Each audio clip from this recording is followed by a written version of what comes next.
Call of Duty Black Ops 6 came out swinging when it released back at the end of October. The two maps it launched with, Terminus and Liberty Falls, are both very solid zombies maps, although the game definitely wasn't perfect. The game's Mangler spam in particular has become a big meme online for a very good reason. But most people, myself included, were generally very happy with Black Ops 6, with pretty much everyone agreeing that it was a very good step in the right direction for zombies as a game mode after the last couple of games that had zombies were pretty faulty. Some people in particular were really happy with Black Ops 6 and haven't showered for the past month while they got Nebula. Is it good if I ask you a couple questions about the Nebula grind, David? I don't know where they're at this part now. Yeah. Yeah. Do you know what the sun looks like? No, I haven't seen it in about 4 weeks. I can see, yeah. Do you feel a little ashamed for these past couple weeks? Moderately. Do you feel any sense of superiority over people in the TikTok comment sections who would call you unemployed?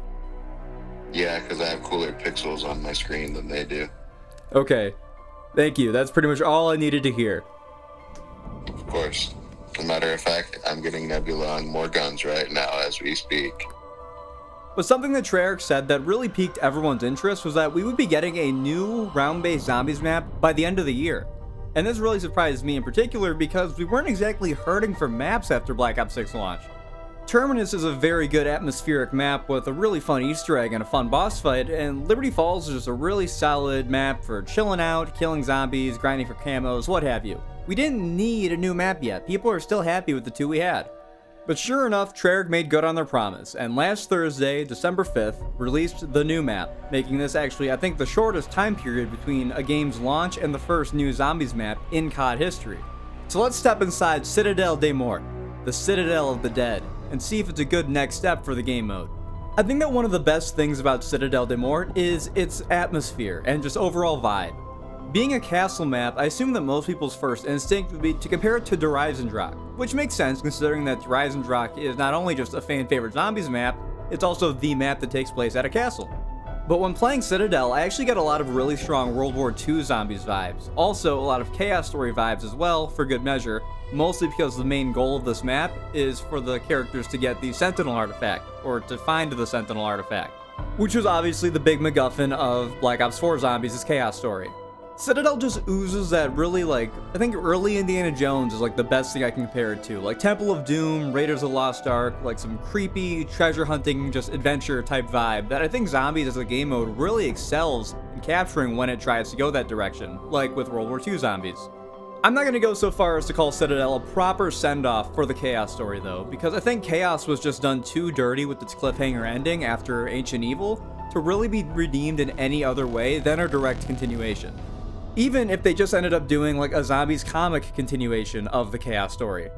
Instead, I'd really more classify Citadel as a love letter to the Chaos Story, since it reintroduces a lot of the elements from that story, especially in its Easter egg. For those who are unaware, the whole premise of the map is that it's a castle that a crime syndicate has turned into a hideout. So the actual map is completely desecrated, or the actual castle on the map is desecrated. There's graffiti everywhere, drugs and other equipment and just tools are scattered across the premises, and then the undercroft below the castle, which is right next to the dungeon, is actually a chamber filled with all the treasure, gold, and paintings tucked away from everything else. The map isn't crazy big, it's a decent sized map. I'd probably say it's somewhere between Liberty Falls and Terminus in terms of size. I think Terminus might be bigger. But I would argue that Citadel makes far better use of all its space when compared to Terminus. Terminus' main island has literally everything you would need to play the match, and you only needed to actually leave that island and travel the rest of the archipelago to do side Easter eggs. Maybe not a misuse of space per se, but I feel like Treyarch could have incentivized players to explore a bit more in Terminus, especially since you need to take a boat to explore. It's a bit more of a process than just walking to the other islands, taking a bridge, or just swimming. You need a boat. Citadel is much more traditional in that manner, it's just the whole map being traversable on foot. The setup process is very simple, which is pretty much in line with launch maps. You pretty much just need to open up your way through the map to get to Pack-a-Punch to get set up. There's not really any puzzle solving like in some Black Ops 3 maps or Black Ops 4 maps. There are a few roadblocks along the way that you need to deal with that can disrupt your process, and firstly is the main door to the castle that you reach in the courtyard, which is strangely enough the one door that cannot be bought through with points. It needs to be destroyed. with cannon fire. You need to run up onto the outer wall of the castle and crank this wheel to rotate the big lion cannon up on the wall around so it's facing the actual door of the castle. And then once you have it all set up, you light the fuse and you bring the boom to the main castle door to blow your way into the Citadel. Then you keep opening up your way through the castle, down past the dungeon or the undercroft, depending on which way you get into there, and inside of the Pack-a-Punch room, the oubliette room, or however it's pronounced. There's a large shaking blue crate with 3 locks on it that you need to shoot off, very like Jurassic Park. Once you shoot them off, you'll come to face with Citadel's new boss zombie, the Doppelgast. The Doppelgast looks a lot like an amalgam from Terminus, which also is an enemy type that returns on this map, but they're pretty much the exact polar opposite of the amalgams in actual gameplay. They're pretty much like the amalgam's younger cousin who's off a few perks. Probably the first thing you'll notice once you cut the Doppelgast loose is just how fast they are. Just as fast as, or even faster than a player who doesn't have stamina, which is absolutely pants-shittingly terrifying. Especially when you're running away from him and all you see is the boss icon on the minimap inches behind you. Plus, they can literally teleport short distances, kind of like the blinkers, I think was what they're called, from exo zombies. In actual practice, though, they aren't too difficult, because they don't have a whole lot of health, so they're pretty easy to kill. They have a normal melee attack, but then also a range attack where they shoot out a bunch of dark ether spines at you. These slow you down quite a bit, and they put a filter over your vision which disorients you. They also shoot out an explosion of these spines in all directions around them once you kill them in a last-ditch effort to down you. I really like the Doppelgast. They feel very in line with the other new enemy types we've gotten so far for Black Ops 6, which if you saw my Black Ops 6 review video, you know I'm all about. All these new enemies give me major The Thing vibes that I'm all here for. The Doppelgasts also work very well as a replacement for the Manglers, who thankfully do not appear on Citadel. I was absolutely sick of Manglers after the last couple games have just used them non-stop, and I would have lost my shit if they came back again. I know they'll be back soon since Manglers are Treyarch's new Hellhounds, but I'm glad to have at least one map without them. The Amalgams make their return as the big elite boss enemy of the map, and they're still fine. I feel like they may have buffed their health slightly in the big Season 1 Reloaded update, but I'm not sure if that's just me since they don't start showing up until later in the game than they did on Terminus. And then both the Vermin and the Parasites return as the Popcorn enemies, both spawning with zombies and on their own dedicated rounds. They're both fine, better than they were previously actually, since the max ammo rounds have been made much shorter with the Season 1 Reloaded update. One of the other big gameplay additions that Citadelle Des Morts brings is the long-awaited return of the fan-favorite perk, Vulture Aid, which first appeared in Buried back in 2013 and has not been seen in official zombies since then. Until now, that is. The biggest thing that's been changed is actually the perk machine and just the general color scheme of the perk. The scheme of it has been changed from red and white like it was in Buried to yellow and black, probably to help it stand out a bit more. The perk machine looks mostly the same, but now has mechanical wings and a vulture skull attached to it that flap around and they move when you buy the perk. The actual effects of the perk are very similar to the Black Ops 2 version. Two things have been just downright removed, and those are being able to see where the mystery box, perks, Pack-a-Punch, all that are on the map through walls like you could on Buried, and then also the zombies' eyes don't glow brighter when you have the perk now like they did on Buried. In its base form, you simply get the occasional extra points and extra ammo drops. But there's plenty of room to upgrade the perk with augments, such as giving it the classic green cloud that you can stand in to make zombies avoid you, being able to pick up the drops from a further distance, among several other new abilities that I think are really cool and useful. I'm very glad to see Vulture Aid come back, as it's been a favorite perk of mine for as long as I can remember. Since I was like 8 years old playing Buried at my cousin's house. Plus, I think Vulture Aid was the only perk that hasn't been represented in modern zombies, which I count as Cold War onwards, either as a perk or an upgrade for a perk/augment, aside from maybe like Widow's Wine. So hopefully going forward we can start to see more wholly original perks instead of bringing back these old fan favorites. I love fan favorites, but I also love innovation. But back to the actual layout of the map, it's pretty much an 8 shape, with 2 main loops comprising the whole map. You start in the bottom loop, which is the village. No matter which of the 2 ways you go, you'll end up at the courtyard for the castle, which is where the 2 loops meet. Blow up the castle door, and then you're in the second loop, starting in the entrance hall. You can then go through the dining hall, or through the sitting room, into the dungeon, or the undercroft respectively, but both ways get you to Pack-a-Punch, which completes the loop. I really like how the map is laid out, because it means that you're never too far from any of the necessities that you'll need. There's also just quite a few fast travel methods to get around with. Firstly, there's the cannon that you use to get into the castle. After the gates open, the cannon becomes a fast way to get back to the spawn plaza, by literally climbing into it and shooting yourself out like a circus performer. You can also fix the cannon's crank by doing a side Easter egg to get the cannon to shoot you into the dining hall, which is great since the courtyard where the cannon is pretty much just the midpoint of the whole map. So letting you be able to go either way, into the top loop or the bottom loop, I think is a really good choice. Then there's a rift underneath the bar at spawn, and this just teleports you inside of the entrance hall at the castle. And finally, there's a rock slide that you can access inside of the Pack-a-Punch room, and you take it and it sends you back to the spawn plaza. These fast travel methods, with the exception of the portal, since those are pretty common, pretty overdone, feel like they're straight out of Black Ops 1, particularly the rock slide. It feels like it would fit right in with the waterfall slide in Shangri-La or the ice slide in Call of the Dead. And while on the topic of new buyable features, there are also 2 new traps introduced into the map. First is the hot oil trap, which there are 2 of these at the 2 gates from the bottom loop into the courtyard. The trap can be activated from the ground or from up on the wall, and once purchased, the trap will pour hot oil onto zombies and players that run through the trap, scalding them to death. Very medieval. And secondly, there are the points of power trap. There are 7 of them scattered throughout the map in important rooms and areas, and they cost 1600 points. These traps pretty much act as a stand-in for the Ring of Fire field upgrade, which is currently absent from Black Ops 6. The traps make a red ring on the ground, and when you stand inside of it, they give you infinite ammo and increased damage. And any zombies that enter the ring get slowed down. It's a very cool risk-reward trap, because the longer you can stay in the circle, the more you can take use of its benefits. Another very cool innovation. Well, I don't know how innovative it is, because Ring of Fire was in Cold War and probably MW3 and a no Vanguard, but whatever. It's cool that they have it back. But the biggest new thing that comes with most zombies maps is of course the new wonder weapon / wonder weapons that the map offers. And Citadel is the next map of many to follow the 4 wonder weapons, one for each person formula that has proved super successful in the past. This way of doing wonder weapons has given us so many classic sets of wonder weapons. The 4 staves, the 4 bows, the 4 alien blasters, the 4 gauntlets, the 4 bows again. Okay, they're not all winners, but I think that Citadel's wonder weapons, the 4 bastard swords, are all very cool. The 4 swords are all found being held by the sets of armor in the dining hall of the castle. To get the base forms, you must first turn on Pack-a-Punch. Then, I don't know if you're required to talk to Croft in the dungeon, but that's what I always do. Then after this, you hit round 10, and then occasionally zombies wielding Templar helmets will spawn over the next couple rounds. Each of these zombies will drop a stamp that when picked up will let you unlock one of the 4 bastard swords.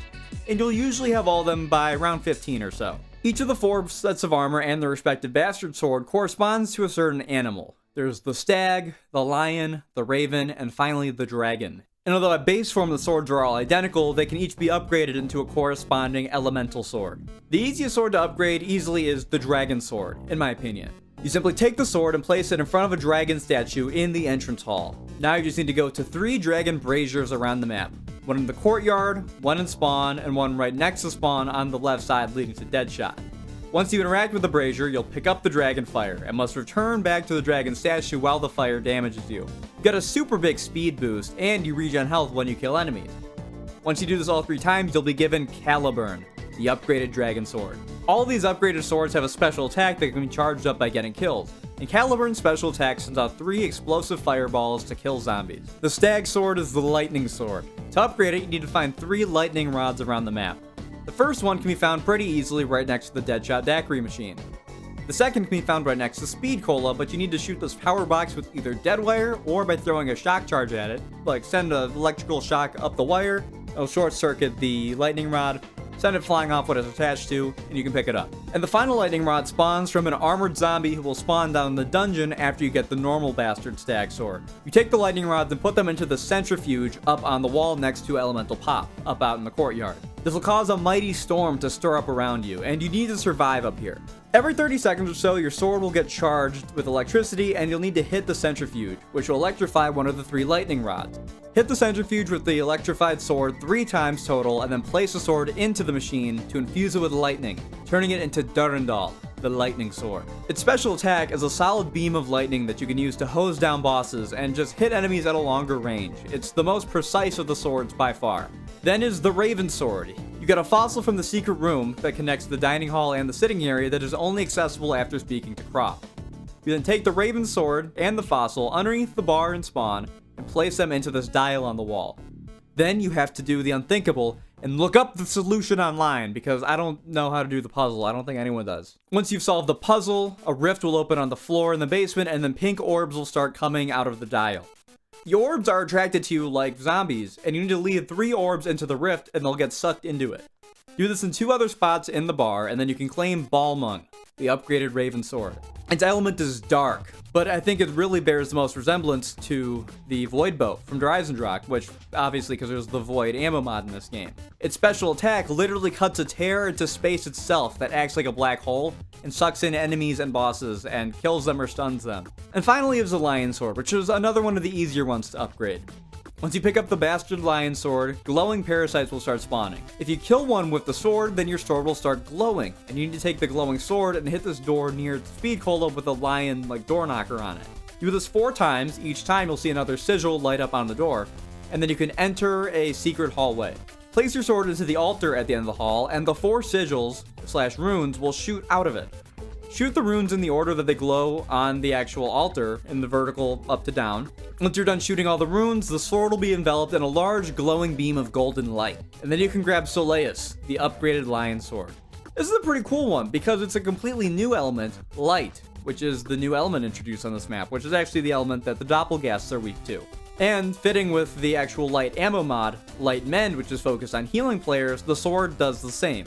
It will repair your armor when you get kills with it when it's charged, and its special attack gives you a invincibility aura around you very briefly that you can use to run through enemies with, or to defend yourself if you're in a sticky situation. I absolutely love the swords. They're all pretty easy to get, and they're all around the same level of power as well. There's no ice staff out of the bunch that completely overshadows the others. My one complaint is that while doing the upgrade quest for Balmung, the Void Sword, the resolution of the actual symbols on the dial are very, very low for some reason, which can make it very difficult to tell if you have the right zodiac sign selected, since some of them look very samey. Other than that, I think the swords are awesome and I love them all a ton. And it also helps that you can make them even better with Melee Macchiato and its different augments, finally beating the useless perk accusation. There's also the elemental incantations, which act as a tactical grenade and pretty much give you an ammo mod on command button, while you have some in stock. They're fine, but you should probably just use the actual better tactical equipment like the Casimir device, or monkey bombs, or stims or whatever, instead of these, unless you're doing the Easter egg. And speaking of the Easter egg, pretty good, I like it. Most of the egg is just getting set up, getting the swords and the incantations, and then you do a couple puzzles to get the Mystic Orb, which is a device that you then have to fill up at 4 different spots around the map, using the 4 different swords and their corresponding element types at the 4 different soulbox spots. Didn't really explain it because they didn't explain how to get the incantations. Get the 4 incantations, you find 4 ritual devices or 4 ritual items, you do 4 different ritual soul boxes around the map, and then you hit a box that pops out of the ground with your sword to open it, you get the incantation. The different soul boxes for the different swords for the Mystic Orb all correspond to what area you got the incantation from. So you do the Fire Sword soul box for the Mystic Orb where you got the fire incantation initially. I think that sums it up. That was unscripted, so I'm sorry if that was kind of a little rough. Once you fill up the Mystic Orb, you can get into the Owl's secret chamber, who is the Templar who owned the castle and who had the 4 bastard sons who had their 4 different swords. You find his final message and you find out that he was basically just betting on one of the sons coming out on top, and it's very ambiguous. You know, you can tell he didn't really care for any of them because he doesn't name any by name. He's like, you are my favorite son, stuff like that. But he basically challenges you to fight the Guardian, which is the final boss. A golem, which is actually the statue in the plaza, which is the first thing that you see when you start up the map. Pretty cool. The actual boss fight with the Guardian is surprisingly difficult. He's a lot more agile than you might think going in blind, considering he's a big stone statue guy, and makes for a very formidable opponent. But once you got a strategy down, he's not too bad. The map also has a secret boss fight that only a player playing as Maya can take part in. Sometimes in the teens, but usually before round 20, this radio in the dining hall will start beeping in Morse code.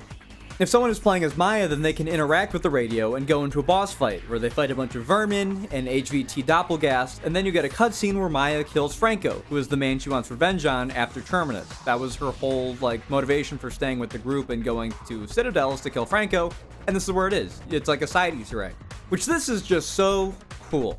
I really hope that this sets a precedent going forward for Zombies for more character-specific content in later maps. Zombies' potential for storytelling has always been a little shackled by the fact that all 4 characters are usually present at the same time, with the major exception I can think of off the top of my head being when Bruno kills Shaw in Ancient Evil. That's the one thing I can think of where something happens in map that not everyone gets the cutscene for. Except for maybe Richtofen and the Blood Machine in Blood as well. But aside from that, my point is it's very rare that stuff like this happens. And it only happens, as far as I know, in Black Ops 4. But usually, a map will just focus on one character's development with the others playing support. Like, I think Black Ops 3 is a good example of that. Every map was dedicated to a particular character until Revelations, which is when it was really about the whole group. But this Maya Franco boss fight Easter egg shows that Treyarch isn't afraid to split the group up and single someone out for character development, which I really hope that they continue doing going forward, because it's really awesome. And then here's the ending spoiler alert. If you haven't seen it yet, you can skip to this time if you don't want spoilers. I'll give you a couple seconds to skip. Still here? Alright, good. I think that the twist ending of Richtofen being Croft's adopted son is an interesting way to take the story. I don't know how much long-lasting impact this will have, given that Croft dies in the end cutscene, or if this was just something to shock people at the end of the map's quest. Time can only tell about that. I also think it's very clear that the excavation site that they reference in the ending is talking about Origins, since Ravenov said this nearby, and if excavation site 64 is still in France, then that would be relatively close to Avalon, which is where Citadel is set, which is on the Mediterranean coast. Or Treyarch could do the smart thing and completely pull the rug out from under us and have the excavation site just be someplace like Shinonuma for the 8th time. People would love it. There's also just a huge amount of other side Easter eggs on the map, enough to fill a whole video on its own. Not my video, other people have probably made videos on that by now, but the point is there's a ton of them.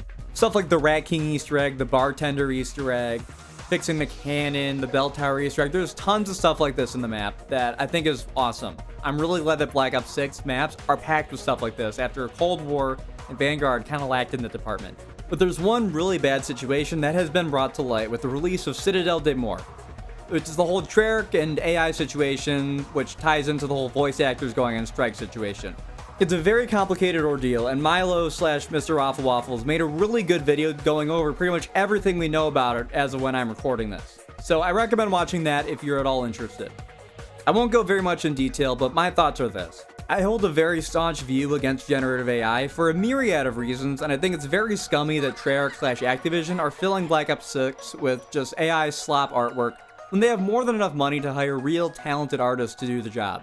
And as for the voice actors, I am fully in support of them striking to get anti-AI protections put into their contracts. And the recasting of several of the voice cast both with this new map and when the game launched, along with most of the remaining cast pulling out of the project to go on strike, begs the question of how Treyarch will go about future maps. I would assume that they have dialogue recorded for at least several maps out, because obviously game design takes a long time, and that's probably one of the first things they do, is recording the voiceovers. But again, obviously I can't say for certain since I don't work at Treyarch. But this whole situation is a pretty big blemish on an otherwise outstanding map in my opinion. I really like Citadelle Des Morts. It's honestly my favorite map in Black Ops 6 right now. I love pretty much everything that the map brings, plus the game is just all around better thanks to the different balance tweaks that came with the Season 1 Reloaded update. The only thing keeping this from being a completely glowing review and video is just the current Treyarch AI scandal, which I think we as the Zombies community need to make our voices heard about, that stuff like that is unacceptable. I hate to end on a bit of a sour note, but that's all for today. Thank you so much for watching. If you like this video and you haven't already, please consider liking and subscribing to support the channel. I appreciate it a ton. We just hit 2,400 subscribers, here's to 3,000. And as always, peace out and God bless. I'll catch you next time. Yeah, cause I got it like that. Flow so smooth like I got it on tap. Yeah, and I'ma say it be a good night while I'm on my Yingling, while I'm drinking Bud Light. Can you get it when you miss me?